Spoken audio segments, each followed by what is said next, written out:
Welcome to the Meet the Candidates Night, or a meet and greet. It's going to be very informal. My name is Lee Darren. I am your town moderator. I am not running for re-election this year. That will happen next year. No. We can't be quite yet. I want to thank our town clerk, Lynn Gerard, who also is not running for re-election. Her term is not up, for putting this together. It's the first time since 2017 that we have done this. And I think it's a wonderful thing, so let's give Lynn a little thank you. And please come on in, take a seat. It's very, very informal, as I said. So most of the candidates are here tonight. Some are here and have chosen not to speak. What I thought I would do is I'm going to randomly pick the board or committee and have those folks come up to speak in groups. Some people have prepared statements. That's perfectly fine. There was no need for any of that. Don't feel pressured to speak longer than you need to. And I certainly will do my best to not speak longer than I need to. So with that, I will say the first person that I believe she's not here and she doesn't wish to speak, is Moira McGrath here. Moira McGrath, Board of Assessors. She is running. Perhaps you want to see if she makes any statements on the community page. And in any event, she is not here, but she is running. Let me go next then to, let's do the school committee. And all of the candidates are here, and we'll start with Mary Burns. Thank you. Good evening. It's great to have such a wonderful turnout and fantastic to use this space this way, so thank you very, very much. My name is Mary Bridget Burns. I am completing my first term on the Sturbridge School Committee, and it's been an honor, and I really am excited to continue for a second term if you'll have me. I've been in Sturbridge since 2012. I came to Sturbridge after my husband finished his Air Force career because of the schools. I have a background in education. I had looked up the test scores and I could see what a solid school. I knew nothing about this town. My husband did. My husband came here as a little kid for OSV, for field trips. All he knew was chocolate chip cookies. All I knew was school numbers, and they were good. It's been an honor to be part of Sturbridge's success, Burgess's success, and I'd love to continue. I want to be on the committee again for 3 reasons. The same reasons that drew me to it in the first place. First is communication. It's important to me that you all know, as your representative, what's happening on the committee. I post the agendas.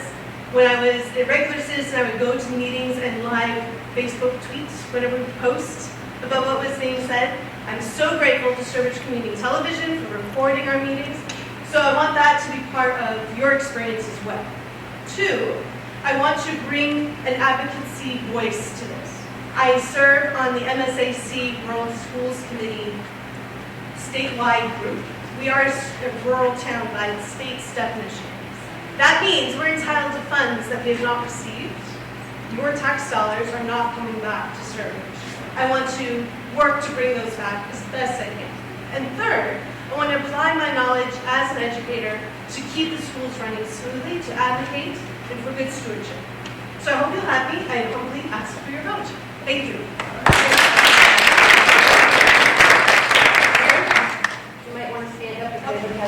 Yeah, thank you. We won't have questions if you want. Don't feel obligated. If you want to speak after all of the speakers and boards and committees have done, you can find her after the meeting. But are there any questions now that you have? All right, so that's how Ravina asked. You said you are an educator. Would you just share that background? Certainly. So I taught at the elementary level and at the college level. I have a doctorate in education policy and curriculum. I have a master's degree in education. I've taught at the elementary level, college level, and community college level. And I'm currently working at UMass Amherst with a group that provides education for frontline staff, workplace English, workplace math, skills that they need to promote their jobs. So it's kind of what I do. Thank you for your question. Where are your children in school right now? Very good question. I have a 5th grader at Burgess, Lucy, some of you probably know Lucy. She's very outgoing. I have a freshman at Tantascwa and a senior at Tantascwa.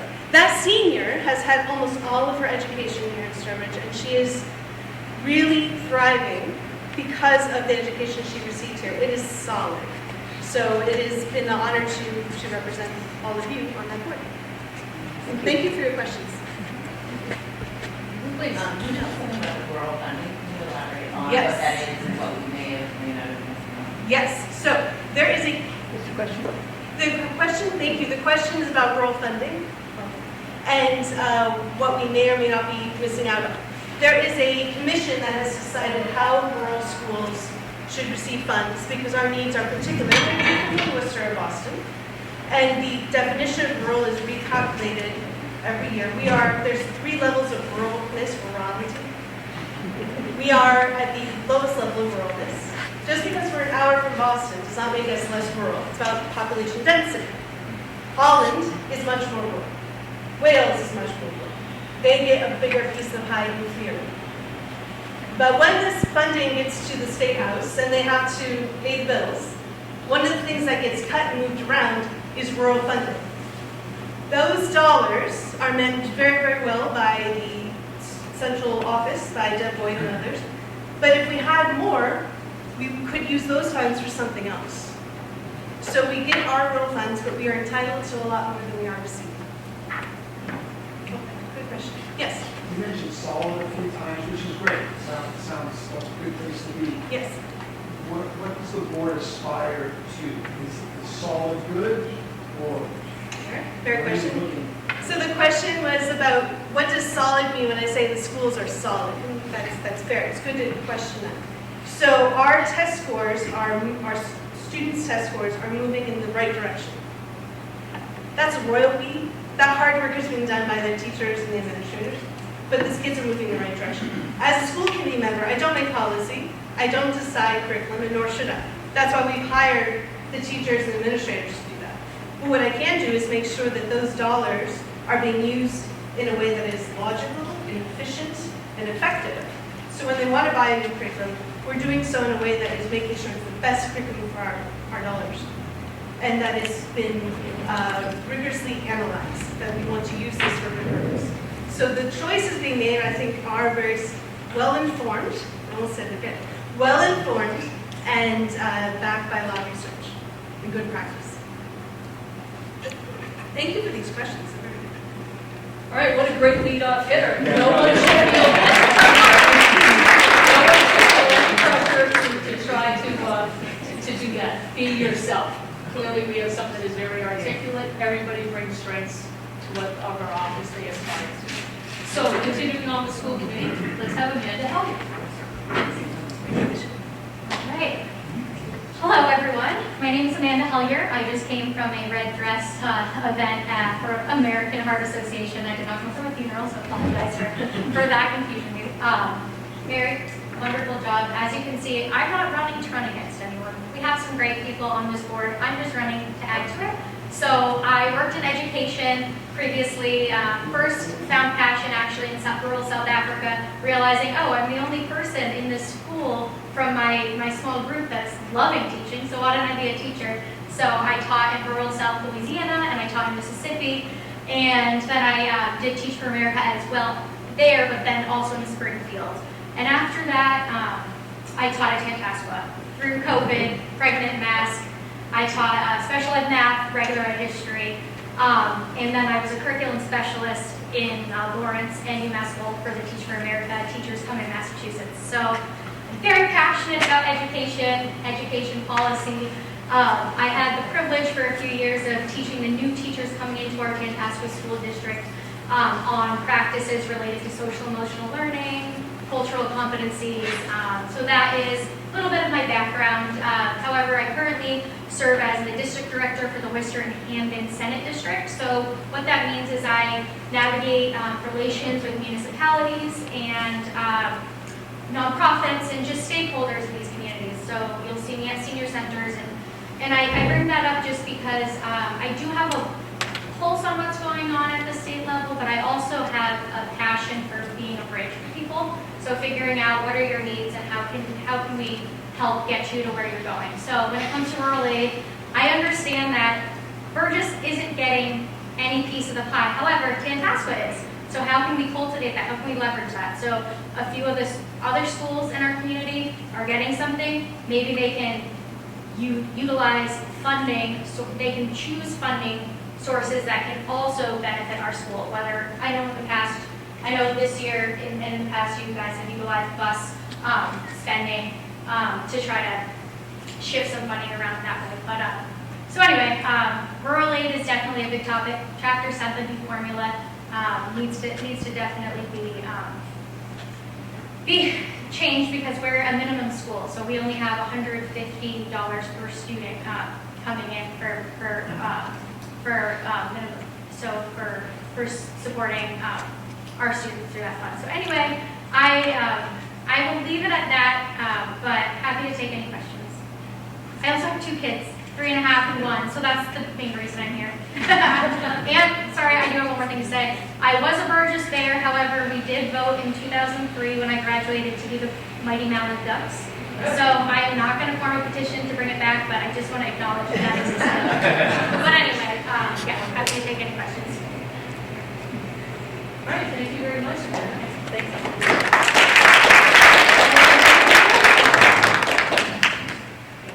You bet. Hello, my name is Whitney Goodwin. I am currently serving on the Burgess School Committee with Mary and the other school committee members. I also serve as the representative for the Tasco School Committee, so I also attend those meetings as a representative for Burgess as well. Just a little bit of background about me. I have been in education since 2008. I started off as a school counselor. I started in the Westwood Public Schools at Westwood High School. After my husband and I moved out here, I transitioned to Worcester Technical High School, which is where I'm currently working as the guidance department head. I also worked at the district level in Worcester Public Schools as a college career liaison. And I had a really great, unique opportunity to bring some grant-funded program to the school through early college and some other initiatives that we worked on there. All these experiences kind of showcase my passion for education. It's something that I enjoy doing. I love working with the students. Early education is very important to me. I believe we have a very strong education system in Sturbridge, from all the way from elementary all the way to Tasco. Like Mary said, a lot of people move here to be a part of the system. And I have 2 kids who go to the school. I have a 4th grader and a 6th grader at Burgess, plus a lot of nieces and nephews who've gone through the system. And they've all had great experiences, built great foundations for future success. So it's very important that we are able to continue that strong foundation. It is very important for me to advocate for that at the state level and federal level as well. Like Mary said, and Amanda, funding for education is just going to become more challenging, so it's very important that we are able to advocate for that. We're going to have to do more with less and get creative in certain situations. It's very important to have people on the school committees who know the needs of the students, the needs of the administrators, the needs of the teachers, and who can understand what specific things that are going to make our students more successful. I'm running again because I believe I understand our specific needs of the students and what challenges we will be facing in the future, and I'm excited to work with Red Boyd and our other school committee members to help face those challenges. Okay. Any questions? When you say challenges in the future, which is what you refer to? Mainly funding too. Our funding is it's uncertain at times. Some federal funding, grant funding, things like that. Through ESSER, we have a lot of grant funding. We're not getting that anymore. So it's really challenging to figure out how to pay for specific programs, tutoring programs, extracurricular activities, funding for programs so teachers can learn about new curriculum. So those are some of the challenges that we're going to face moving forward.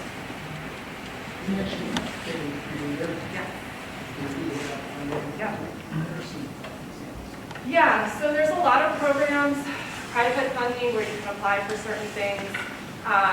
There's some STEM programs out there where you can have unique opportunities to build curriculum within the district too. So there's a lot of different opportunities that you just have to look for, apply for, and that's some of the knowledge that I can bring to the school community as well. Am I getting the message that we're losing some funding? We're not losing funding. We've been very lucky to get the funding we have. We're staying somewhat the same. It's just the Chapter 70 funding is something that we need to advocate for and increase. And how do we do that? We have to advocate for it and make sure we can tell the state level, the legislators, that our students need it just as much as everyone else, like the roller aid and things like that, like Mary had mentioned earlier. So, yeah. How does the attendance play a role in our funding at Burgess? Because I know attendance has been down. Yep. We're seeing, we have a very small kindergarten and first grade classrooms, and that must have an effect on our funding as well. Do you mean attendance for Attendance. Yes, not enrollment. Enrollment, sorry, it's enrollment. So yes, so that does play a factor. We get a number from a certain amount of money from the state based on our student enrollment, but our enrollment is staying similar to where we are. But again, it is important to continue to have a strong school system so we can attract more people, so that doesn't decrease. So it's really important that we continue to support the teachers, the students, and the administrators so we can continue that strong foundation that we have. But that's a good point. And are there 2 spots available in two candidates? 2 spots available, 3 candidates. 3 candidates, okay. Yes. Okay. Yeah. There should be a sample ballot floating around here that you can see. All right, Thank you. we'll stay in the education realm and go then to the Tantascwa School Committee. There are 2 folks running and there are 2 seats. One individual, Karen Cowell, as I understand it, is not able to attend tonight, but Ed Goodwin, I believe, is here. There he is. Tantascwa School Committee. Thank you. I'm glad I'm not running against those. That's all I'm gonna say. So this will be I think my 3rd term on the Tantascwa School Committee, and I have to be honest with you, I'm more excited now than I've ever been to be on. We're getting all sorts of change at the high school and junior high that are in really positive ways, especially a couple that are really important to me. I'll just hit quickly. 2 spots that I'm excited about is we're looking at how we're renovating how we're going to do the computer science program at the school, which I'm a computer scientist by trade, so I really care about that. And another spot that I'm also on the tech sub-school committee, and that is we're kind of looking at how we're evolving that to be something that, so just to be clear, the technical school is actually growing compared to the academic school because there's a lot of trade. So what they're looking at is how we can evolve it to kind of match what's happening in the world today, right? With AI and lab stuff and IT, across the board, health, all sorts of things. So it's a really exciting time. The administration is spectacular. It's as good as it's ever been at the high school and the junior high. And Deb Boyd is doing a great job managing things across all of the towns. So I'm really excited to continue the work we're doing. The school is just, it's why I came here. I think it's why a lot of us have come here to raise our children. I grew up here and I came back, and so I just kind of want to be a part of that excellent, the kind of continued growth. So I'm very excited. I'll take questions from anybody but Bill Haggerty. Any questions for Mr. Goodwin? All right. Oh, no. Another townie. That's right. You mentioned the technical program and some of the trades that we have there. Is there any discussion in Tantascwa around innovative pathways and bringing any of the opportunities out there for academic students to engage in some experiences that are not? Yeah, we talk about it all the time. Actually, there's right now there's some scheduling problems that we're trying to figure out, right? Because we have the way the tech school is kind of set up now. But it is one of the things that, because I know that, like, if I wanted my kids going through, as they're in the academic side, but I would love for them to get some different things. One of the ways that we're actually dealing with the computer science is they have the IT department, and we're looking at and kind of teaching the IT department some of those computer science things, because those should be integrated, right? At this point, computer science and IT are kind of hand in hand. So they're looking at it. What I'm excited about with the administration is they're doing a great job being innovative, kind of, you know, working smarter, you know what I mean, trying to get it so everybody can have the best education they can have. So it's pretty exciting. So yes, definitely they are looking at that. So, anything else? Sort of two questions related to health. One is the social media issue in high schools. How is that being addressed from the board in terms of implementation? The second part has to do with the new sleep studies that are showing that, you know, the high school kids are at the wrong time to be learning, and schools are forcing them to show up earlier so they can have jobs in that year rather than learning. Right. No. So those are two great ones. So the first one was again was the what was the first one again? I did.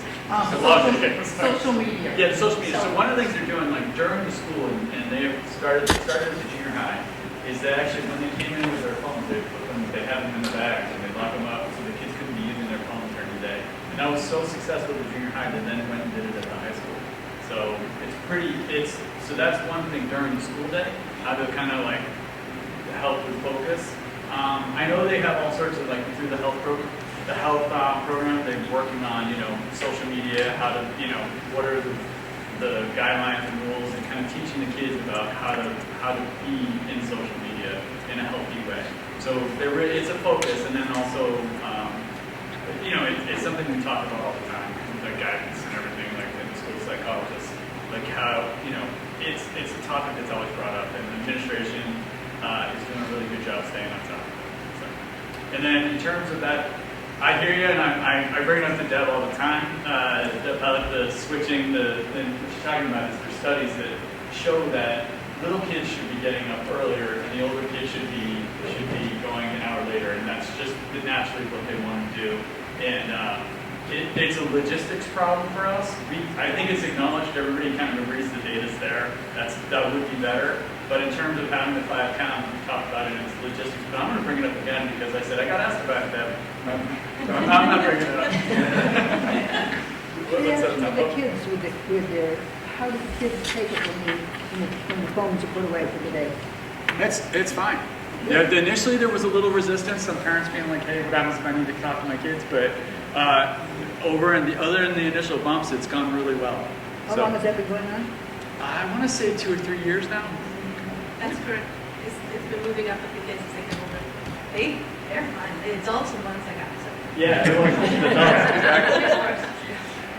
So I was just wondering, and kind of just add on to what you were talking about with the sleep studies. If you could raise your voice just a little bit so Sorry. everybody could hear. Is the conflict, because from what I've read, the conflict tends to be with sports in terms of the scheduling. Is that the actual conflict? Is that because of sports and travel teams? I think it's. I've heard, like, again, I'll have to go, like, we'll bring it up again, and I can actually. It'd be interesting to kind of get like a formal, like. Start sports early. Well, I think there's sports. I think there's logistics with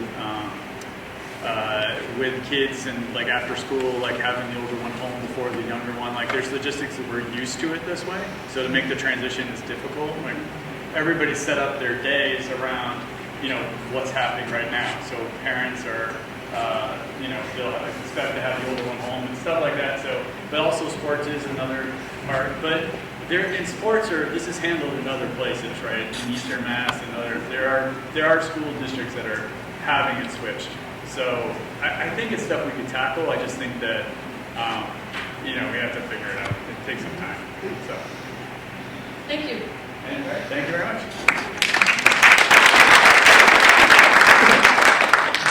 To me, it seems a natural progression. How about the, yes? Is there a microphone system that can be used? We did not plan on it for this evening, but rest assured, when we decide to do this next year, we will. Just think that everything I said was great, Barbara. Don't worry about that. All right, how about we will move to library trustees? It's vote for 3, and there are 3 individuals, and I think they're all here. Jessica Kaladi. Lisa's not here tonight. She couldn't make it. She was supposed to, but she can't now. Okay, I'm going off my notes. but thank you. So next, Sandra Quigley? Yeah, just now. Yeah. Oh, so you're going to tag me? Yeah. All right then. Because as Amanda said, you're not running against one another, you're running for positions. That's exactly. Sandy Gibson Quigley. I've been in town and I'm running for a library trustee. This is my third time. I'm here, plus I actually did a year, 2019. I was on for a year to fill in for somebody. So this is my third go-round that way. I've lived in town since 1981. Came here to work at Old Sturbridge Village. Moved on, so I'm a museum educator, then moved into the classroom, so I'm a retired social studies teacher, and I've always, since I think 1992, have been involved in town government, social studies, and that was just a natural. So I've been in finance committee, I was on the Burgess School Committee building committee. I was on planning board for 20 years.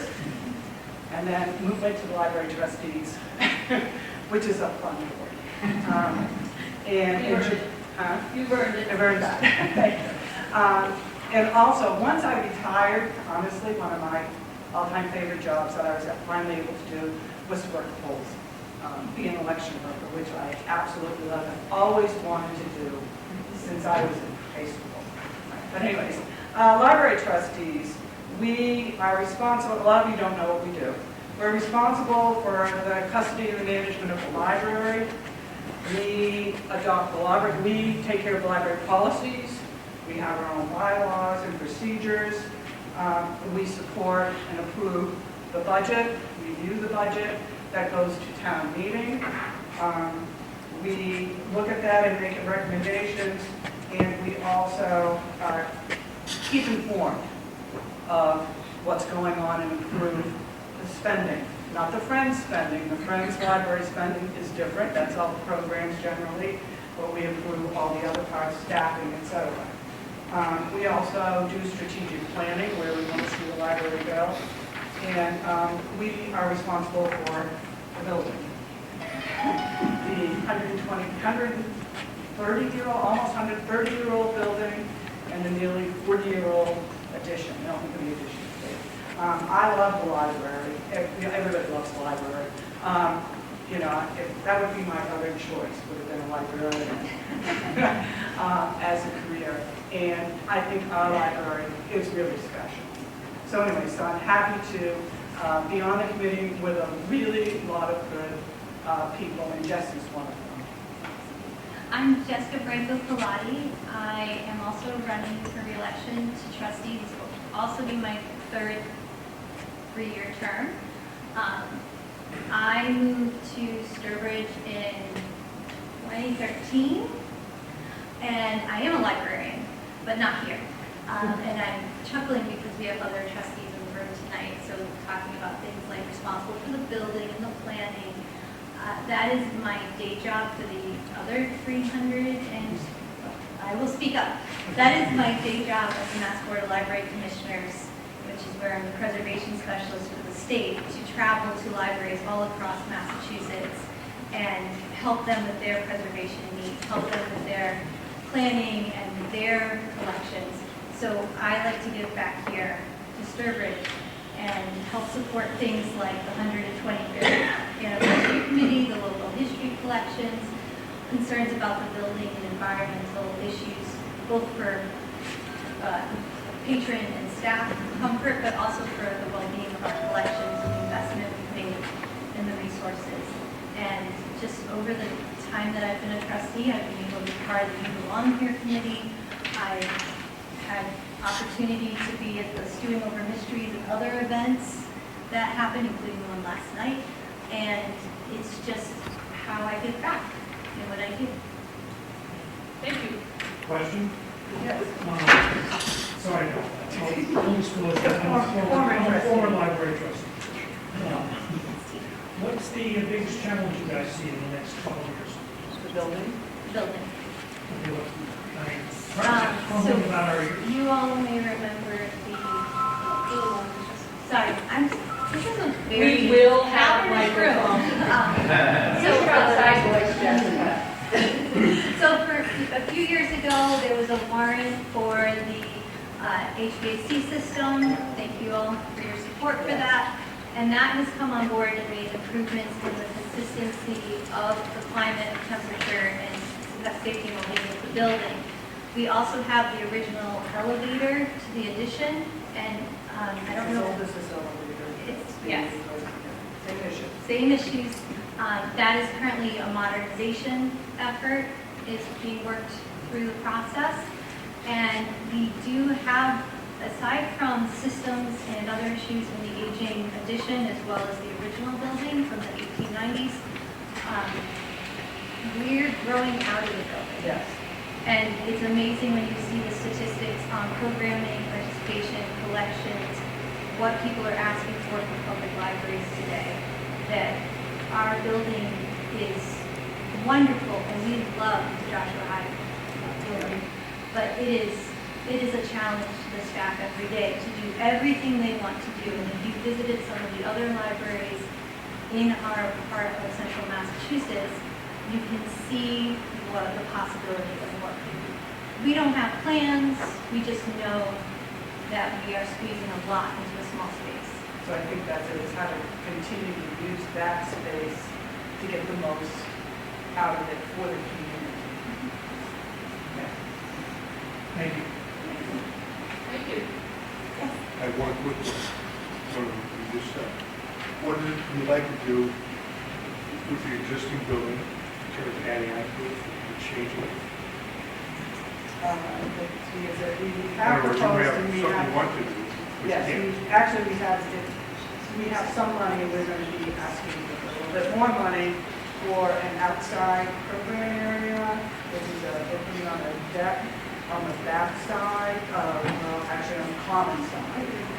That would be at least, probably a 4 to 5 month programming area, but it's also going to improve our ADA access, which is pretty bad if we've ever tried to access from the back of the building with the tube coming in. So that's going to improve that as well and be available. But that's what we're trying to do and trying to figure out how to use our space. So that is the one space that we're thinking of adding some kind of programming space. So certainly during certain times of the month, during certain times of the year, we'll be able to do some of our toddler programs, our children's programs, etc., outside. So that's one thing we're working on. And we also, Thank you. we also, we also see that there is changing needs in library services. So if you're not familiar, hopefully you would the effort to fill the bus, but the library now runs a food pantry, and it stops in a small area on the first floor. There's a committee working on the library things to be able to borrow different types of materials, whether they're tools, crafts, I say puzzles, but puzzles are already in that mix. But having the space to, and figuring out how to fit that into the building is another piece. So expanding the programming space, but also responding to the changes in collections and services that happen in public libraries today. Thank you.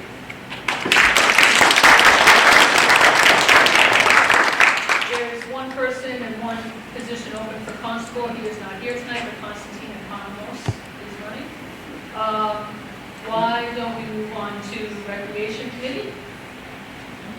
Vote for two. There are two candidates. Jeffrey Shapiro is here, and Krista Kraus is not, last I knew. But Jeffrey. Good evening, everyone. How are we? We're all almost up. First of all, I want to thank you for running our facilitating. I appreciate it. I was getting there. Thank you for moderating. Town clerk for putting this event on. The space, beautiful space that we're in, the Sturbridge Center for hosting us. My name is Jeff Shapiro. I have been on recreation now for 2 terms. Started off in 2020. It was glorious days. When my first meeting was over Zoom, I never met any of my colleagues except for their little faces on computer screen, but we got through there. This will be my third time running for election. I think one thing that really, actually I'll start off. I've been in town now for, owned our house for 16 years, been in town a little longer than that. One thing that really differentiates me from most people that you would think would be in a recreation position is the fact that I do not have kids. And I kind of look at that position as a little differently than many would, thinking that, you know, recreation, kids, what we do for our kids. Obviously, very important, I'm not going to say they're not. We're obviously looking to a lot of great things for them. We have some great things on the horizon that are coming up. Don't want to start spreading things yet because they're not really official yet, but a lot of great things on the horizon. Fields potentially, more events and things like that. One thing that I bring that is different than, again, most perspectives is I try to look into everyone's recreation needs, not just kids. So some of the ideas, for instance, that I came up with that I brought up to Andy at the time and we put into position was the townwide yard sale. I still take ownership of that because it was the one I brought up. And I saw it working out in other places. I thought it was a great idea, brought it up. And then the idea is not a bad idea. Obviously, we put it into play, and now we're, like 5 or 6 years into it now. And as far as I can tell, people are still enjoying it, and still getting rid of stuff, and I don't know how I still have stuff to get rid of, but besides the point. But I look forward to serving again for another 3 years. We have, without going too much into it, stop me if I go too far. One really big thing that we're going to be looking into is we have, town has purchased, or not, we've been gifted a property up down here, used to be a farm. And we're looking into the possibilities of various fields and other needs and everything like that. We have a beautiful facility here. I would love to see, tracks and field and recreation space, adding to the trails that we have in town, going from the Riverlands to that space. I'd love to have some sort of facility that we can have an indoor facility for bigger gatherings. We could have elections there potentially, instead of having to pay for the facilities that host.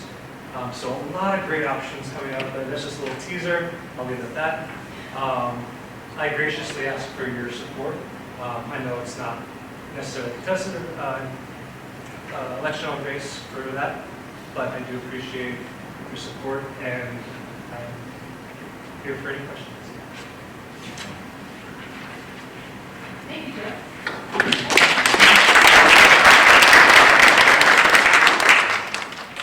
Is Elizabeth Banks here? I know she doesn't wish to speak. She chose not to come. Zoning Board of Appeals, vote for one. She's in. Let us do Board of Health. Can we start with Linda Cacalis?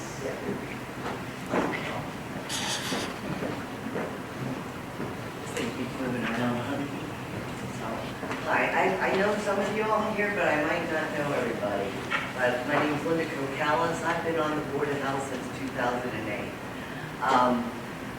It has changed a lot. Actually, Steve Mullins actually in the audience, and actually he was the chairman when I first got on board, so I'm really happy to see Steve still around. And no offense, Steve.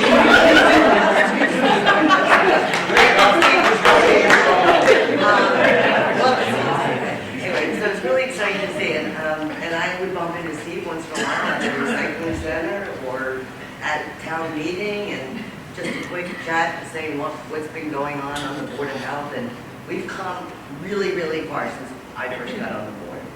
When I first got on the board, we were actually fighting against an expansion of the landfill in Sturbridge. It took quite a long time, but we actually finally got them to stop. So I think I actually told the DEP at the meeting that this means war if you expand this. So that went really well, and they did not expand it. So That was at one of our public meetings where I invited Sturbridge was there. We had Southbridge. I invited all of their folks there. I invited our Charlton was there. All of their folks got to speak, and we also had our senator and congressperson there. The senator wasn't there at the time, and it wasn't your senator. It was a different senator. She wasn't there at the time because I don't think they thought there was going to be a huge turnout, but I think they got on the phone and said, hey, there's a ton of people here. You better get here. So then we had their support as well to make sure this landfill didn't expand. So anyway, long story short, it didn't get done. And I've got a full-time inspector now, which at the time when I started, we actually had a person that was stipend. So, and half the year they weren't even here. So not all of our inspections got done. I don't know if some of you were here, but I was actually at town meeting asking for 3 more hours for my administrative assistant. At the town meeting floor, I asked for it and we got it, and I thank you guys for that. And our town, we're doing great with the amount of money. We actually sometimes get to turn money back, which is unusual for boards. I don't think we're turning money back this year. But the one great thing that we did start is, you guys might not know it, but we actually have a tattoo festival. And the tattoo festival is going to be in town next Friday. So if anyone wants another tattoo or they just want to look at the artist, you can come out and see that too. It brings in a lot of business to this town. I rewrote the regulations when Steve was on the board. I rewrote the regulations so that we then voted on, and then we could have a tattoo festival. All of the money that comes in from the tattoo festival goes into a revolving fund. And our revolving fund gets to be used for public health emergencies. We have it written, so it's a little bit broad, it's really good, but it's so I don't have to go to the finance committee and ask them for money, ask for emergency funding for something.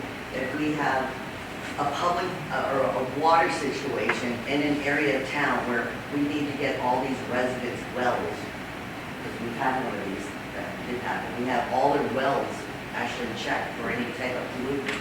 I could actually utilize that money without charging or getting any tax dollars for that by using the money that we get from the tattoo festival. And this is the 16th year that they've actually had it. They had to miss 2 years because of COVID. But anyway, so there's been a lot of great things. I'm really excited. We had an awesome board.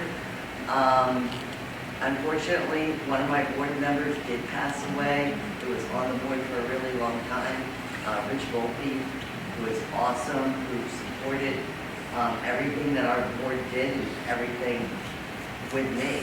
So, I mean, he's going to be a huge loss. I know there's 2 other people that are going to be running for his seat. They both have different things that they bring to the table. I'll let them speak for themselves. But I really have a lot of work ahead of us this year. And so I actually need somebody who's going to replace Rich to actually roll up their sleeves and actually really work and do actual work. And if any of you all want to volunteer and do any work for us, we are always looking for people to work for free for us. So seriously, if there's anybody in the audience that wants to work free for us, I would love it. So it's a stump speech and a recruitment. I'm sorry, I'm always recruiting. I am constantly always recruiting. We'll be coming up with a landfill recycling center committee. That is a really big thing because our landfill has 5 years, about 5 years left. And the recycling center, we have to figure out as a town, what are we going to do about this and how we're going to handle it. That'll be a joint committee between the Board of Health, the Select Board, and then this committee that's going to gather up the information and come back to us. So if there's any questions, I will tell you $11,500 so far has been done for the Tattoo Festival for this year. So anyway, if there's any questions, I'd be happy to take them from anybody in the audience. Yes, ma'am. Speaking of the landfill, if it's only got 6 years left. Five. And it takes 3 years to cap it off. 2 years we have to notify the state ahead of time. It won't take 3 years to cap it, but Okay, because I heard differently that it would take 3 years to cap it. So is that accelerating your plans anywhere? Well, I think how the town has to look at everything is a cost perspective. Commodities at the recycle center, okay, aren't what they used to be. Right. And because it's a commodities market. So we have to look at the overall cost of both. The landfill's gonna close. Whether or not the town decides to close it before the 5 years is another question. That's not up to me, but the committee is going to kind of look overall, what is the best use? Is it better to close it earlier or later? That's something I don't know. We'll have to come up with numbers and everything else. Right. Anything else? I just want to. Yes, what kind of public health emergencies, other than the water, do you foresee? Oh, foresee? Yeah, things like when We get have polluted public air. health nuisances that we have dealt with. We also go through public health nuisances. For instance, Charlton, on Route 48, Lad Road, there is a facility that they have race cars, or not race cars, dirt bike, motorcycle thing. 508 International. There you go. They also have a big music thing in the summertime that's like 4 or 5 days, all night, 3 o'clock in the morning. It's still going. That's a public health nuisance. That's something that I actually even went to their board and spoke to them about, which they didn't take too kindly to, but that's okay. I represent you guys, and they're my constituents, and it's too bad, so sad. But that would be something. As far as like an emergency that we foresee, we don't foresee them. So we're part of an emergency. We are part of public health emergency, working with the fire department, the police department, DPW, us. When we get pollution, we've never been bombarded like New York was with the smoke from Canada. Right, yeah, yeah. And that kind of emergency is Sturbridge. Are we prepared for that? So that's something that we actually work on a regional basis. So through the state, okay, the state contacts us. They also, on every emergency, even if it's an ice storm, whatever storm, and we're gonna lose power potentially, whatever, they always contact us down to a local level. What resources do you need? They always ask us. We also work cooperatively with the police department and fire department. So if we had to open up an emergency place, this has happened several times over the years since I've been on the board, where we have to open up an emergency shelter. Okay, so that is something that we would do. We also have to look at having a good grasp of our vulnerable populations. Who in town is on oxygen? Who in town is an elderly person that's compromised? So that we can make sure that we get in touch with them and that we can make sure that they get to a facility where they can actually get help. Anybody else? Yes, ma'am. So, and forgive my ignorance, but That's okay. A lot of people don't know what we do. Yeah, it's good. It's really good when you don't know what we're doing. Okay. It's bad when you hear about us. Yeah. Okay. I mean, I work with DPH, like public health. Yes. in Boston a lot. I feel that. We've been discussing a lot of the potential impacts of things like some of the shifts in vaccinations and also like the measles cases that have been popping up. Yeah, and that yeah. kind of thing. And, like, is Sturbridge prepared if we were to have, another outbreak like we had with COVID? Okay. Well, you don't want to know everything I know. So, I was here during the H1N1. Okay. Which we actually had at Burgess Elementary School. We set up the whole facility to make sure that the most vulnerable kids actually got it first. So we had a whole protocol for that, okay? And then we did at Tantasco as well, as more vaccines came out. During COVID, okay, the state, so all of us at a local level, in all of the tri-area communities, okay, we actually work together. Through grants, we actually do exercises all the time. People don't know it, but we did drive-through exercises at Tantascwa last year. Okay, that's how we keep up our credentials and everything else. Unfortunately, during COVID, they did not utilize any of the stuff that we did on local level. And they didn't talk to us at a local level. So a lot of the local level folks, since you're at DPH, I'll let you know that they weren't happy about it. Because what they did was they took everything at a state level and made it huge, where you're now going to Foxborough, to the stadium to get your vaccination, which was crazy. Because we at a local level, we know our local populations, and we know we run these exercises all the time, so a lot of people felt that it was really kind of unnecessary the way they did it, okay? But we did stand up the facility at Harrington Hospital. So if anyone went to Harrington and got their vaccinations during COVID, that's because your Board of Health actually got volunteers to work that. Otherwise, Harrington wouldn't have been able to do it. So I'm just letting you guys know that. So we do work with everybody around us as well, if that answers the question. Yeah, I was thinking more in terms of like, you know, with some of the funding cuts that we've been seeing, you know, like, are we going to be prepared to deal with an emergency again? Yeah, we're prepared for those emergencies. Right now, we have a coalition. If you're talking about coalition money being cut, that probably will be getting cut. I think it will be getting cut, although we were promised a year or so ago, it would be for 7 years that this program would be. Well, we already know. The writing's on the wall.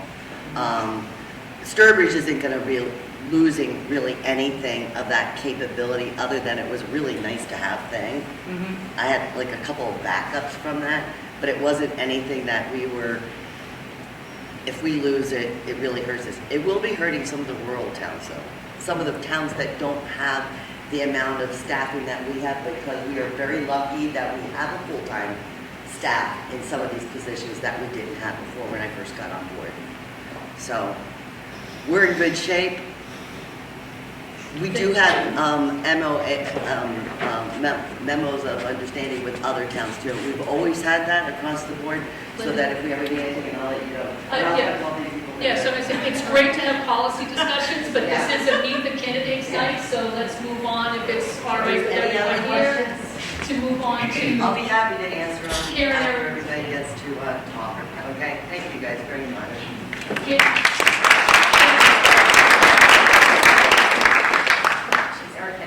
Eric Kennedy.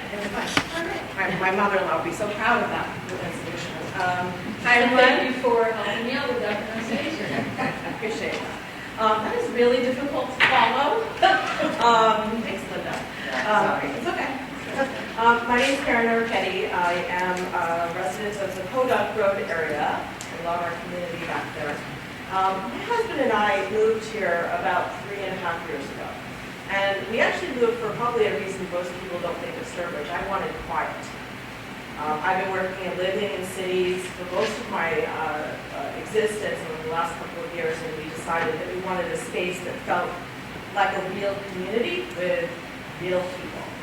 And it turned out really well until the first month I realized there was a ton of noise next to my house. And I didn't know what to do about it, so I decided that I would go down to the health department.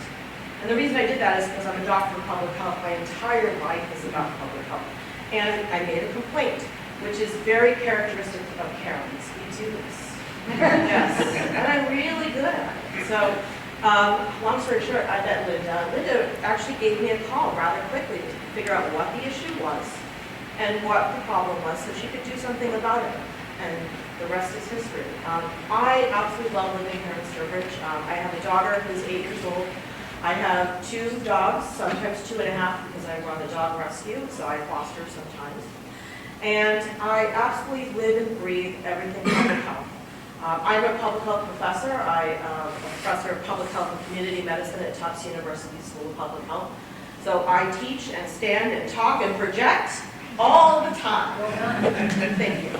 Teacher voice. A lot of good teacher voice tonight. I love it. So I've spent most of my career helping people either assess their needs in communities, and I write a lot of community needs assessments. The last one that I wrote was actually the Massachusetts State Health Assessment, and I work a lot with DPH, the State Public Health Department, helping assess their needs and consulting and working with them as in my role as a professor. But I also just want to share with you, I want to be on Board of Health because I feel like I love helping people and I want to make a difference. When you talk to public health people, all we care about is the public. That's what we do. And so there are a lot of issues in town that I think are really important, but the most important role Board of Health plays is to be quiet and not seen. All the boring stuff that we don't really think about every single day is what we do in public health. So the septic systems, your water, the fact that there are germs somewhere in the world, in restaurants, businesses, violations, asking questions about whether or not the case of Eastern equine encephalitis is going to affect us and whether we should spray. I'm also a policy person. I'm a health policy management professor, so I teach a lot of financial management and that kind of thing. I love numbers and I love crunching data. And so one of the things I'd love to bring to the board is my analytic capacity. I love running numbers. I like to know what we're dealing with. I don't like surprises, and most people in public health don't. We want to be as prepared as possible for whatever's coming down the pipe. And sometimes we don't know what that is. I also really care about a recycling center and what's happening with the landfill. I use the recycling center a lot. It's actually one of the best recycling centers I've ever experienced in my career. And I really love how it's set up. So I feel like this is the right opportunity for me to come and serve. I love talking to people and hearing what your concerns are. I also served on the school committee in North Reading for 6 years, so I appreciate this section of it very much for what you do. Public service is something that I have done most of my life. I love doing this work, and I humbly ask for your vote.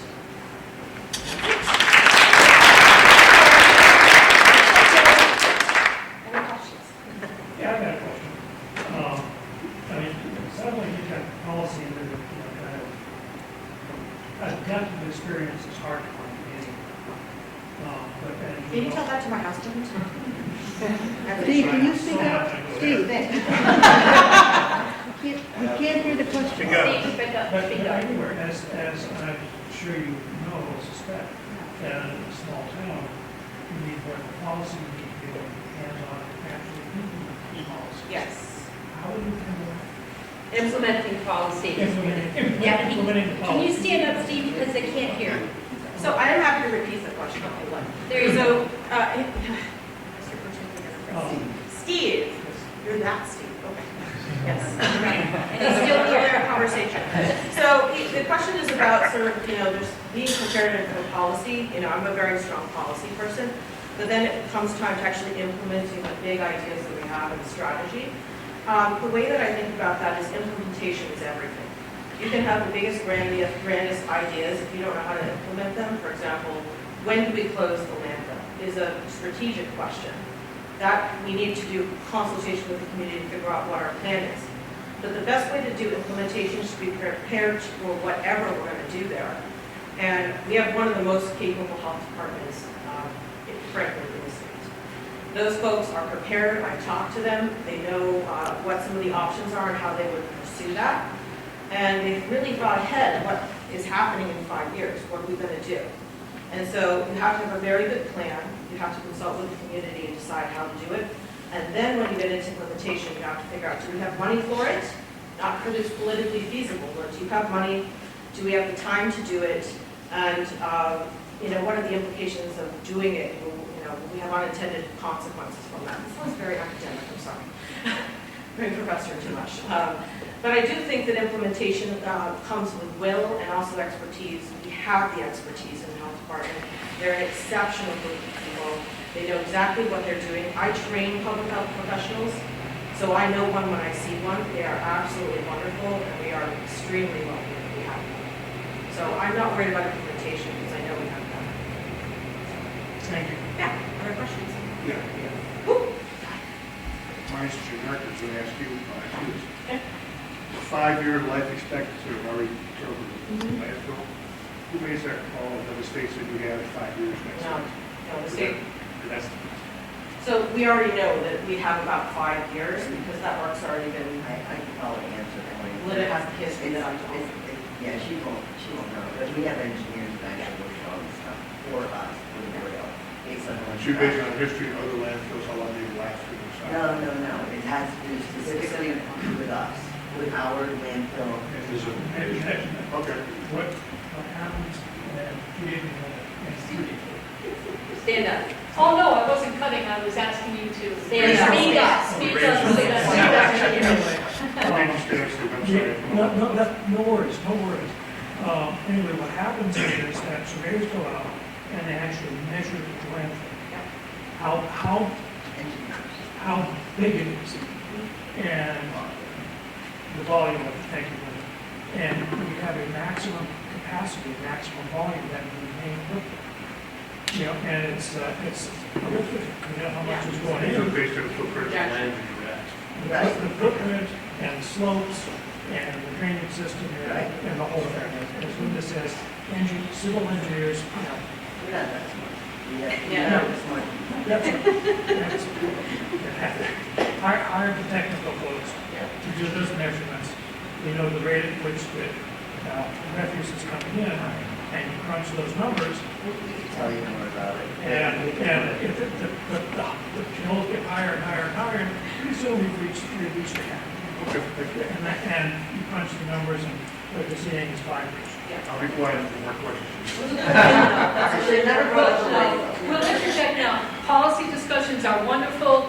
I will do a better job for the rest of this meeting, and if I'm called upon to do it again, to make sure that we focus on meet the candidates. So with that in mind, thank you very much. And can I have Sarah McGee? Yes. Lots of talent available to the town, aren't we lucky?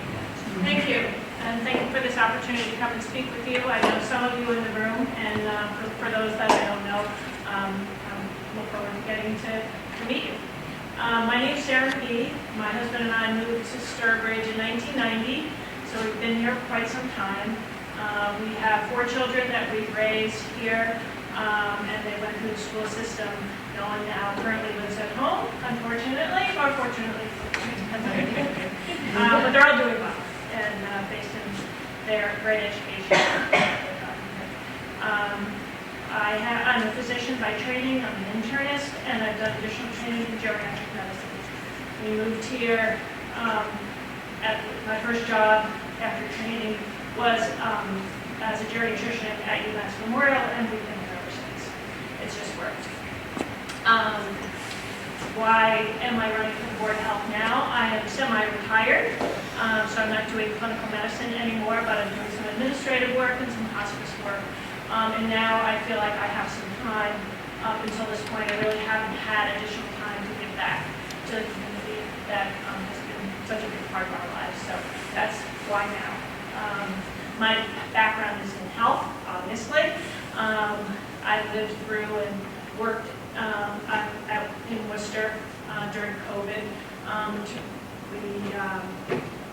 Part of my practice was taking care of older adults in the community, but also within the nursing home and assisted living facilities. And there was a lot of work with the Department of Public Health during that period of time.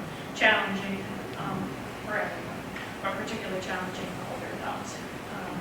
Although my background is obviously with older adults, I care about health in general across the age continuum. Part of my job as a physician was establishing a relationship as a primary care physician, a trusting relationship with patients and their families, and I hope that through, if elected, that I would establish over time a feeling of trust within the community and work towards whatever initiatives, be it the landfill or some of the other issues that Linda brought up, that affect our greater health.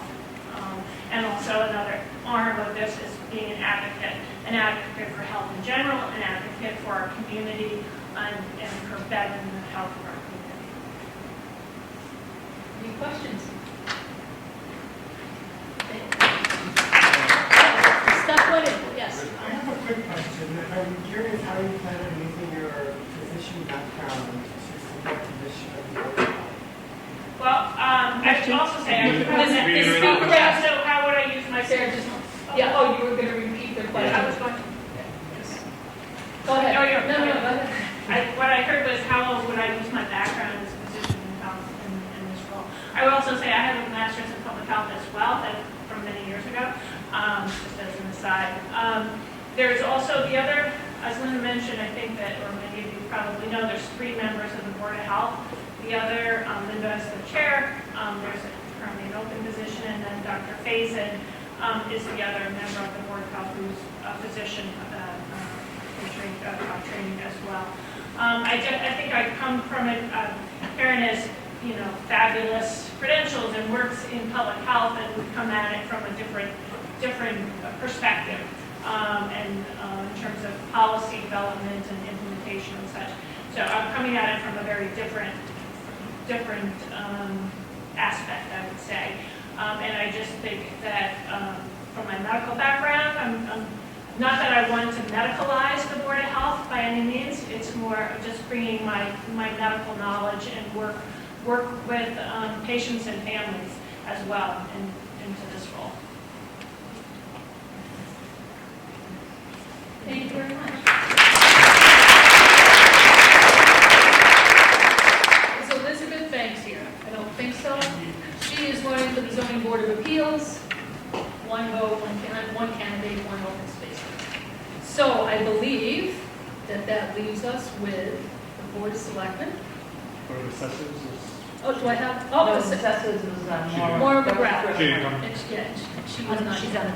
Okay, I have my mental checklist, but thank you for that. So, yes, Board of Selectmen. First, I will ask Bill Haggerty to come up and speak on behalf of Charlie Blanchard, who, the consummate public servant that he is off doing some advanced education for the planning board. So he could not be here. Thank you, Mr. Haggerty. Thank you very much. I'll try to spike my throat. I will try to get Charlie's message to you.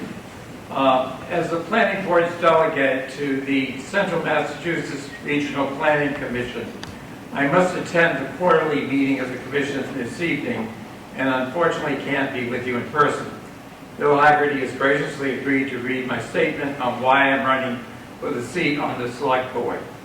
I have over 40 years' experience in municipal government, including 13 years on the Sturbridge Water and Sewer Commission, 17 years on the Board of Selectmen, and 15 years on the Planning Board. I was on the building committees for the Sturbridge Public Safety Complex, the new Tantascwa Regional High School, the Burgess Elementary School addition and renovation, and the new senior center that you're in tonight. I served as the first town administrator in Paxton for 5 years and as town manager in Palmer for 9 years. I've also served as interim town manager in Palmer, Williamstown, and Sturbridge, and as interim town administrator in Paxton and West Boylston. The fiscal year 27 town budget process started with a deficit of over $1 million, and future budgets will be facing the same challenge. My experience in developing balanced budgets in 6 communities over the past 20 years would be an asset to the Select Board as it works with the town administrator and the finance director to address this issue. 2 other issues currently before the Select Board are the major rehabilitation and replacement needs identified by our consultant for our water and sewer systems, and then transition to a newly formed regional dispatch center.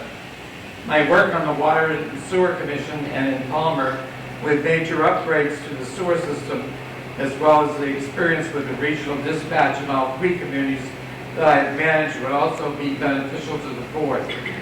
Looking ahead, I will work to maintain the character and quality of life within our community and to keep Sturbridge affordable while helping to ensure that you get the maximum value for your tax dollars. I'll also work with our economic development coordinator in our business community, helping businesses to prosper in the town, support the recreation committee in their quest for additional playing fields, support the efforts of the Housing Trust in achieving the goals of our affordable housing plan, and continue to support our police and fire departments to ensure the safety and well-being of our citizens. If elected, I will bring over 3 decades of institutional knowledge and municipal experience to the Sturbridge Select Board. I hope you will consider voting for me on April 13th. I'm sorry that I'm not able to be here tonight to answer any questions you may have, but I welcome your questions and comments, concerns, or suggestions, and I encourage you to contact me. And on my mobile phone is 774-289-3071, and email is chasblanchard@msn.com. To make things a little easier, Charlie has prepared this brochure, which I'll leave on the table out there. It has all that vital information. So thank you very much. Thank you. Thank you.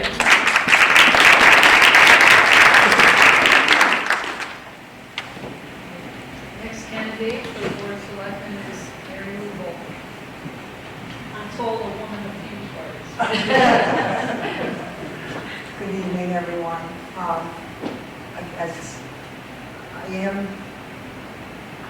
sorry, I'm trying to get it together. I'm running for my second term as Board of Selectmen. I've been in this town for 38 years, and when we were first looking at Central Mass to move to, my biggest concern at that time, because I was pregnant, was the school system. And it was above and beyond anything I expected, so that's how we ended up in Sturbridge.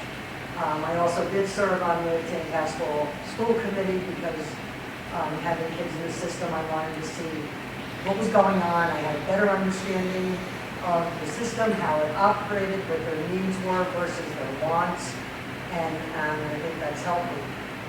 So I'm a big proponent of education. As many of you know, I was a firefighter EMT in this town for years. I probably maybe transported some of you.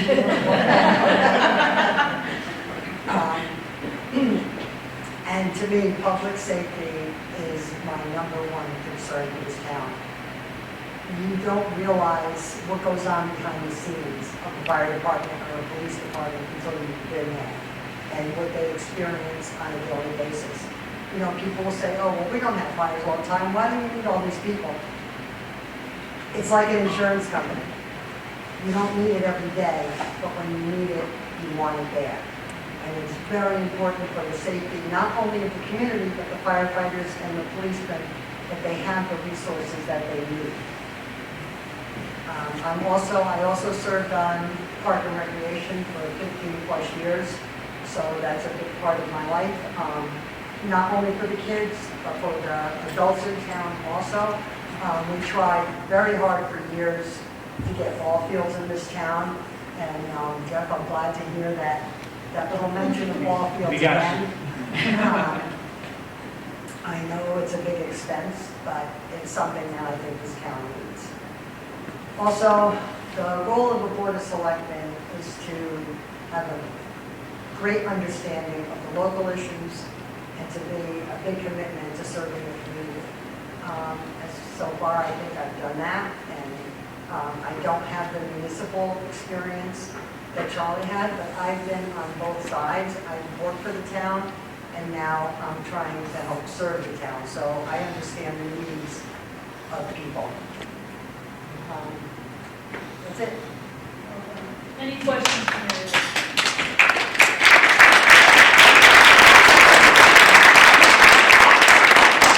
And last but certainly not least, Katie Phillips. Hello. The beauty about going last is you basically get to repeat everything everybody else is saying. Katie Phillips here. I'm running for one of there are 2 spots, and there are 3 candidates for the board or select board or board selected. I'll echo what the school committee members have mentioned. When we first moved to town, my wife Michelle and I, we were looking for a town that had a great education system and a sense of community and a place where we thought we could raise our kids. And this town has definitely done that for us. We had 3 boys. 2 of them are currently away at college, both Tantascwa grads. We also currently have a sophomore who's finishing up right now. My probably flaw is that I end up volunteering more than I need to. Whenever I see an opportunity to volunteer, I feel like I always jump on it. That's why I worked with the library. There was a post that they needed someone to run the mini golf tournament. So we just finished that up last week. So we had those 2 days at the library, and it's great to see what the library is actually doing. So that was a really, really great experience. Other than that, I've been on the recreation committee with Jeff and with Mary Lou. And while Lynn was also on the recreation committee as the rec director in town. So I've been doing that for 14 years. The last few years I've been serving as the chair. As Jeff mentioned earlier too, recreation is not just about the kids, right? We have a bunch of different activities that we have for all the residents. We try to be inclusive of, with our programming, whether it's the concerts on the common or the house, the tree lighting. All these are community events that bring the residents together. And that's what we hope in this role, right? We want to make a stronger community by creating opportunities for everyone in town. Also serve as the vice chair on the Community Preservation Committee with Barbara in the back. So we basically we voted for funds for this beautiful building that we're now in. So really excited that I've been able to be a part of that committee and fund a bunch of different projects across the town. But other than the town committees, I've also been a coach and been on many boards in town, including baseball, soccer, basketball. And I always going trying to make sure that every kid has a positive experience. We want them to come back year after year, and I think we've achieved that throughout. Professionally, I'm a teacher. I was a teacher, a principal, a building principal, and I'm currently a director of technology in Shrewsbury currently, working that role for over 15 years. So, that background, I definitely understand how the schools, the role of school and the needs of the schools do that. I'm typically on the other side when it comes to funding, going to the school committee, advocating for the funds that the school needs, and also when we do get those funds, making sure that those funds are spent in a fiscally responsible way, and being able to account for every single dollar that we get from taxpayer dollars. The end goal starts with building trust at the local level, right? So right now, I think there's a national discourse around politics in general, right? And I think we have to go back to where being less divisive, and I think for us here, most of you in this room, the time that you spend volunteering, the time that you spend getting to know your neighbors, I think that's what makes our town special. Because it's a community, and that's the beauty of Sturbridge. It's essential for local government, wherever it is, to always be active listening to our neighbors. Build trust through transparency. Clearly communicate how every tax dollar is basically being used. One issue I've heard a lot is people cannot find information. On our website, being my IT background, I think that's the first thing we have to try and fix that to make sure. We do have a new website coming up. We're doing training on it next week.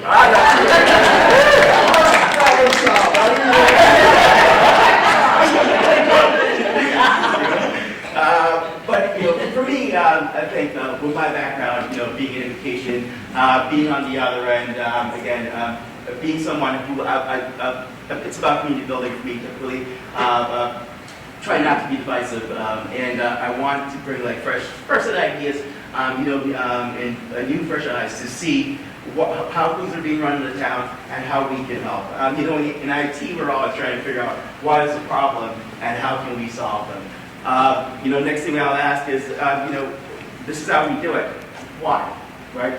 Just because this is how we're doing it now doesn't mean that's the best path forward. So going in with a fresh set of eyes, asking that question, how can we make things better and not always going back to what we've always done. I want Sturbridge to be the place that we raise our voice, and hopefully the place that your loved ones will also cherish moving forward, for generations to come. That's my goal, and I'd love to serve you and hopefully you will request your vote as I try to do that for this community.